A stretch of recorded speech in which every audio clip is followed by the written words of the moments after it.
Hello and welcome to today's live stream behind the scenes and behind the screens, where we take a look at ways that you can improve your live online presentations and online courses. And in this episode, we're going to walk through a couple of simple techniques and tactics for editing your online videos, whether it be for your courses or your promo videos, where you can actually remove any mistakes and bloopers without actually having to re-record. So I'm just going to switch over to look at Camtasia here. I have it opened and we're going to look at a sample video from a course that I'm currently creating that, we're just going to show you really quickly how you can actually edit this. So Camtasia is probably the course creator's choice. There's quite a few video editors out there. I either use this for my courses or I use Filmora. We'll be covering that in another video.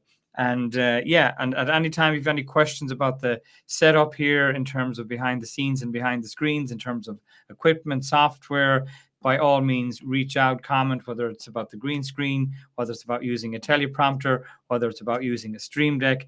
Please reach out and let me know, because you can do these transitions and transformations live. So here we are in Camtasia. I've dragged across a video here. I'm looking very serious. So typically when you bring a video into Camtasia, it kind of sits in on the timeline like this. So for example, you have a recording from your webcam and you bring it into Camtasia. So for example, I'm just going to essentially drag and drop it in, okay? And you have one there, or you can see I'm in the wrong position and there's a good bit of editing to do on that one. And then we can drop in another one, let's say for the course that I'm currently creating. So it pops in on your timeline there. You can see I'm looking very serious. So the first thing that I do is I expand vertically, basically, the track there so that I can really see where the actual speaking begins.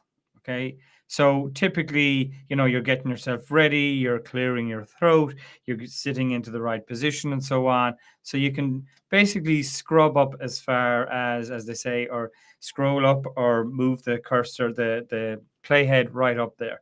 Okay. So you can see that I'm just about to start speaking. So, and you can magnify right into where you're about to start speaking. Okay. And you can even use the greater and less than signs on your Windows keyboard to come right into just where you're about to start speaking. And essentially all you do then is drag the rest of it away and you're going to cut that out. Okay. So now you're just about to start speaking. To achieve something new. So the other thing you want to do then is actually remove this freeze frame. You want to be talking by the time people can see you in full. So a very simple way to do that is in Camtasia and indeed in other software, go into transitions and fade. Okay. So now when I hit play, to achieve something, by the time your student sees you speaking, your mouth is already moving.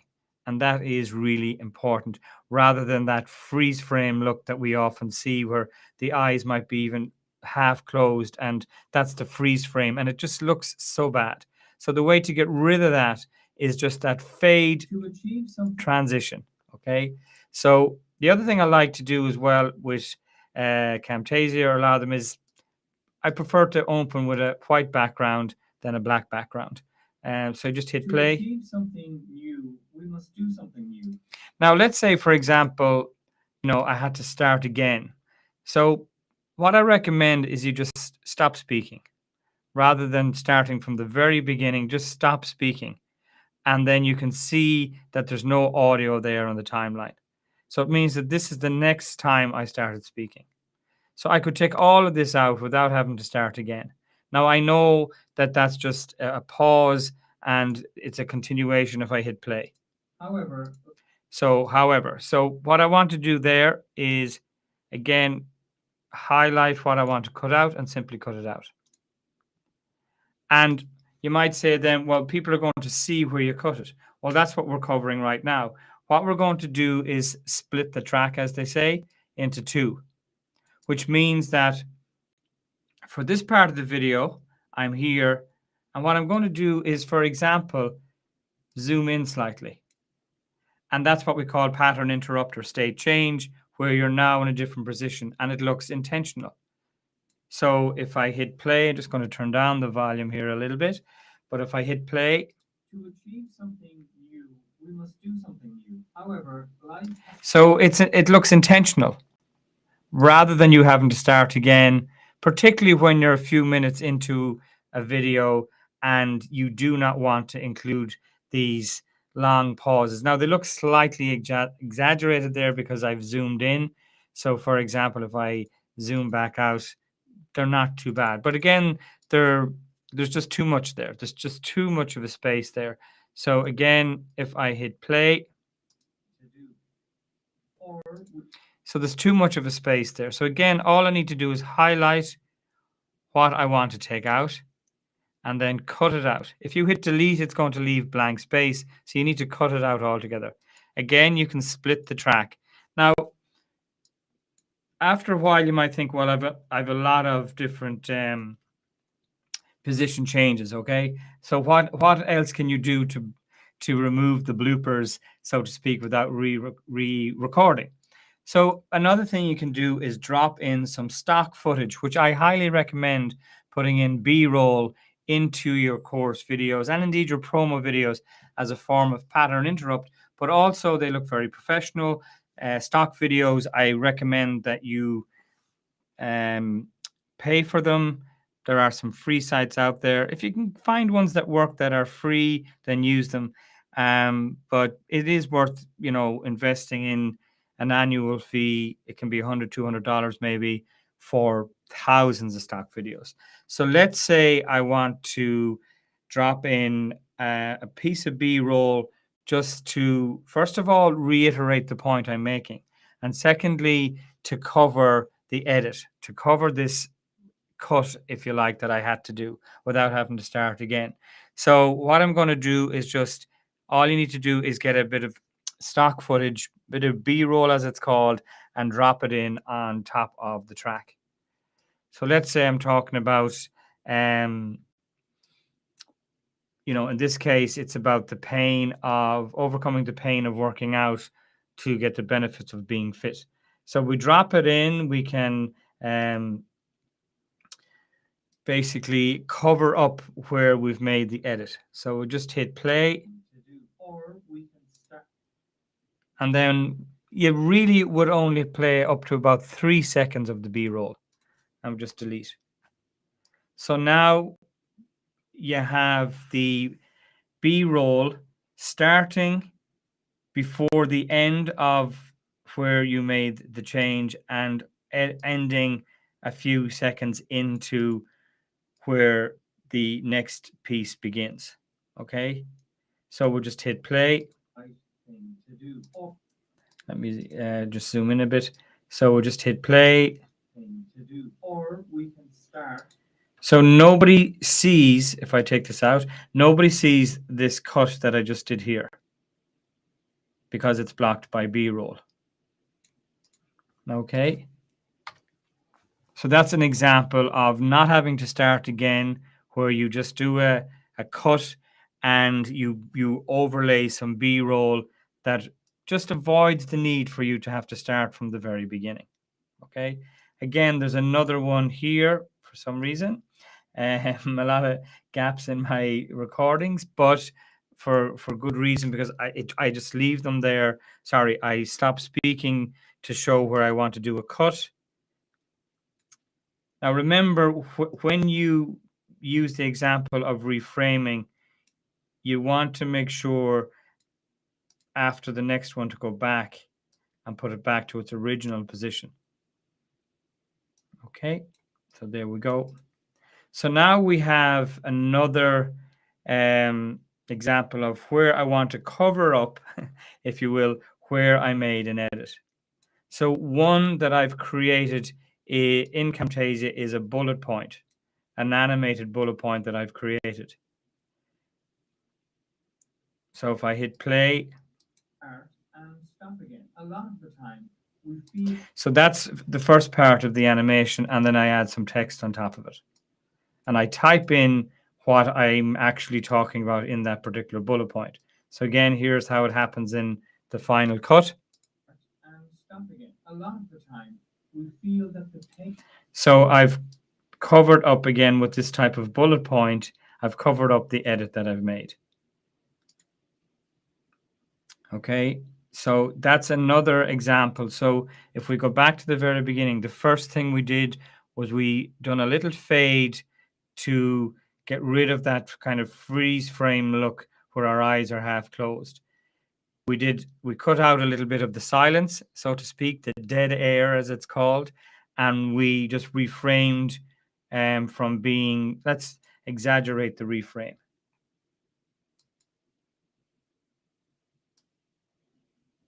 Now, you probably wouldn't exaggerate it or expand yourself that much, but if we just for emphasis show you here what's happening, I'm actually just going to go back to fit and make it a little bit bigger. If we hit play. New, we must do something new. However, life can get in the way sometimes, and therefore it can be easy to put things off, even when we know it is the right thing to do. Or we can start. And we're gone back to the original position when we come back to the B-roll, or we can just make sure that we're back to the original size, or it could be a slightly different size, but let's go back to the original size. So if I scrub through it, we come on, you know, at our central position. There could be a bullet point to the left-hand side there. We scroll on. We have a bit of B-roll that's covering where we actually had to make a cut in the video. We keep going. We have a bullet point that's covering another cut. Now, it's important to appreciate as well that these edits are not just to cut out the pregnant pause, the silence, the dead air, whatever you want to call it, or even any mistakes. It's also for pattern interrupt.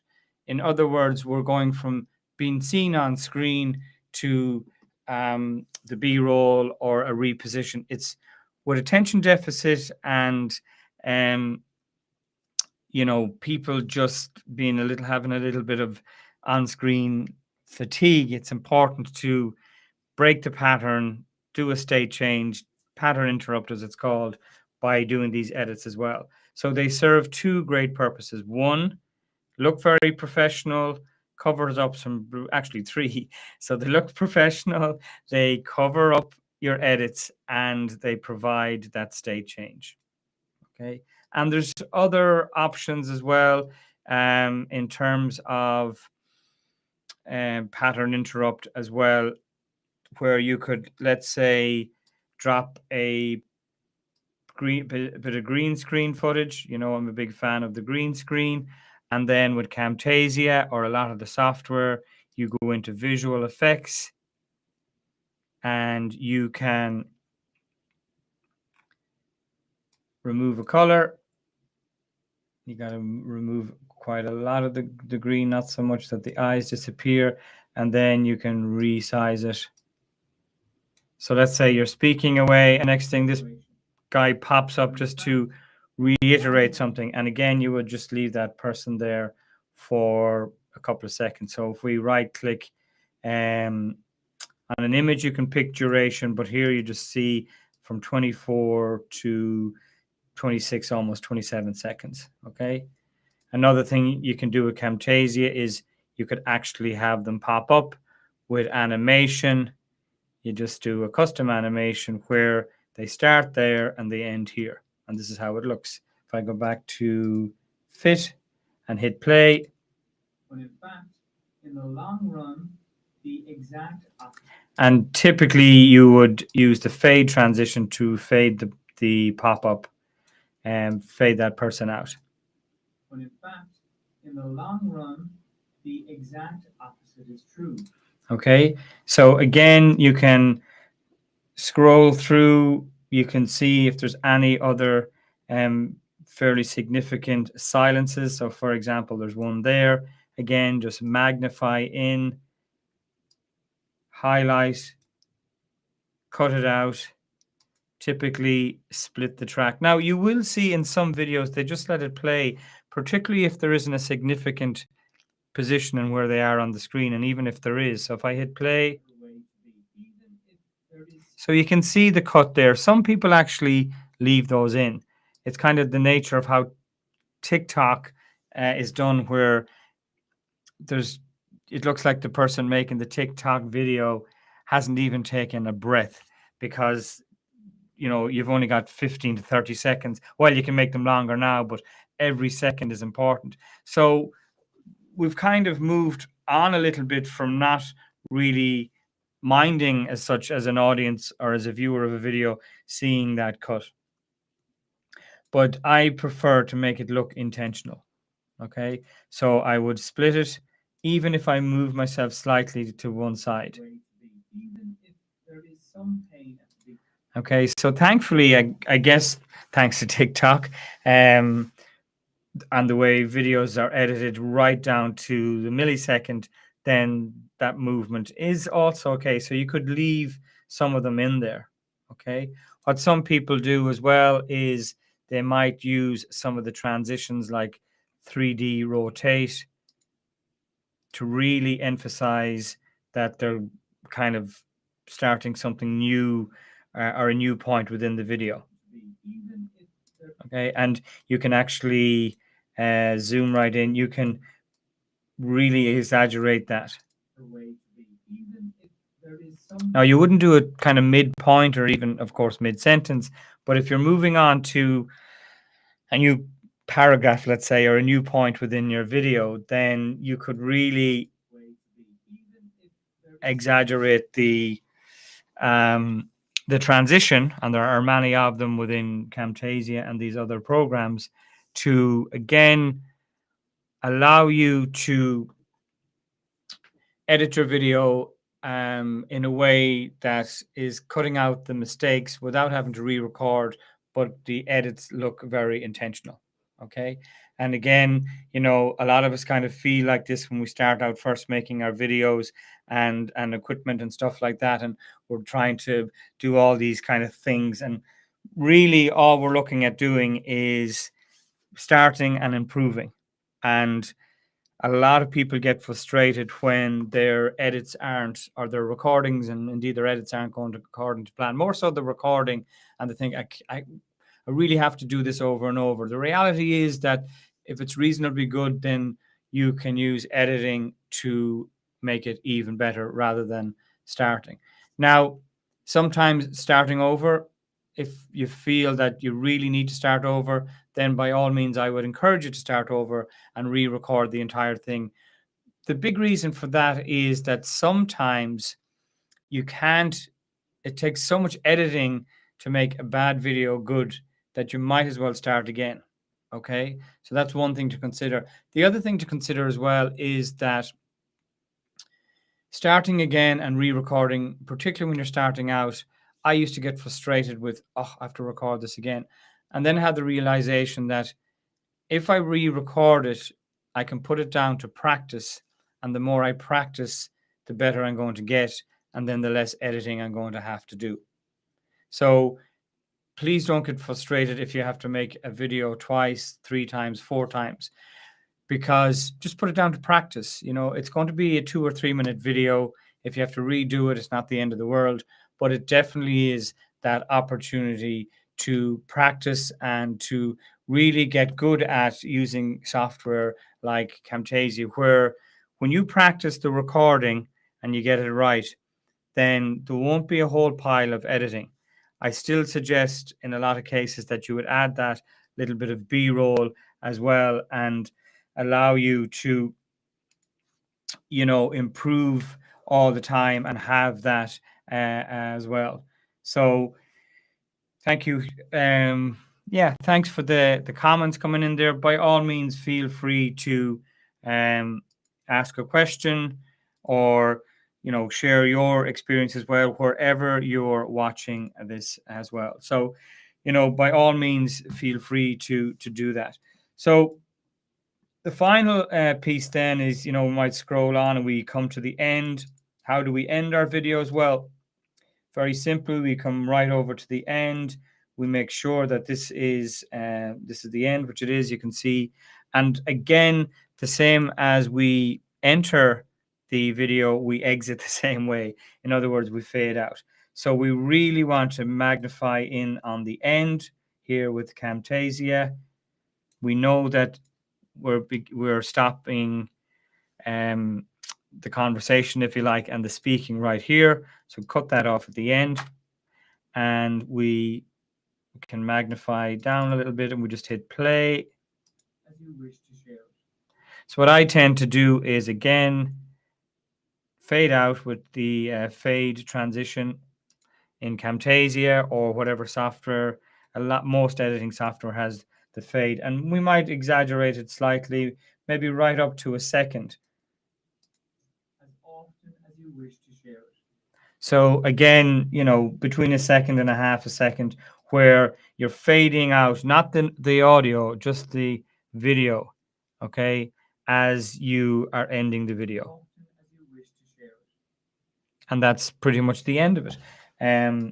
Again, if you have music in your videos, the music would start to fade up as you fade out, so to speak, and you might have a call to action at the end as well. These are all things. But at the moment, or in this particular live stream, we're just going through how to improve your online course videos by adding state change, aka pattern interrupt, but also allowing you to overlay the edits where you really want to cut out where you actually made a mistake. So I use teleprompter, as you know. So I have the teleprompter here. So I do, read word for word my video lessons. So it's typically the edits I'm making are for pattern interrupt and state change. However, I've often, let's say I've read this and I just got tongue tied, then this entire piece would have to come out. Okay, so I just highlight the entire thing. It is actually a mistake, for example, that I might have made, and I want to start again. So I might really want to overlay something there. Again, so that's an option or an example of where, there's a chunk to come out. But again, from experience, if you're, a minute or two into a 3 to 5 minute video and you've done the first 2 or 3 minutes quite well, and you're like, oh, I have to start the whole lot again, just pause, let the video keep recording, take a second or two, take a deep breath, and try and, if you like, try and remember the, if you like, the energy. I mean, try not to move too much that you would change the distance from the microphone, or your position of your head is just not right or whatever. So just take a breath and come back into the recording that's still running with the same tone, energy, tone of voice, volume of voice, etc., and just continue, and you'll see it flatline in the edit, and you will be able to pop in and actually make a nice change and a nice pattern interrupt into your lesson videos. And again, adding a little bit of B-roll definitely helps improve the experience, because it will reiterate a point you're making, and as I say, it will cover up an edit that you really want to cover up. There's lots of different transitions you can add with Camtasia. You can have these things coming in, but the one that has stood the test of time is the fade. Just that, like, subtle, elegant, simple fade in. To achieve something new, you see a lot of different transitions here, and like there's one called glitch. You know, they're a little bit busy. Now they're good for the likes of promo videos, TikTok videos, for example, as well, where you know you really want to add this really modern transition and state change to your video. And you know, you can definitely add those for promo and keep them a little bit shorter. They could even be in your lesson videos. It's just they're a bit busy and noisy and almost to the point of a distraction, um, more so than just a simple pattern interrupt. So that is today's live stream, all about how you can, you know, really avoid and speed up your avoid too much time into editing, and therefore speed up your editing by cutting out the bloopers, if you will, the little mistakes you may have made in your recording, by overlaying or changing the pan and the zoom, overlaying some b-roll, overlaying a bullet point with Camtasia or whatever software that you are using. So if you've ever any questions, please use the comments area below wherever you're watching the streams, and I will personally reply.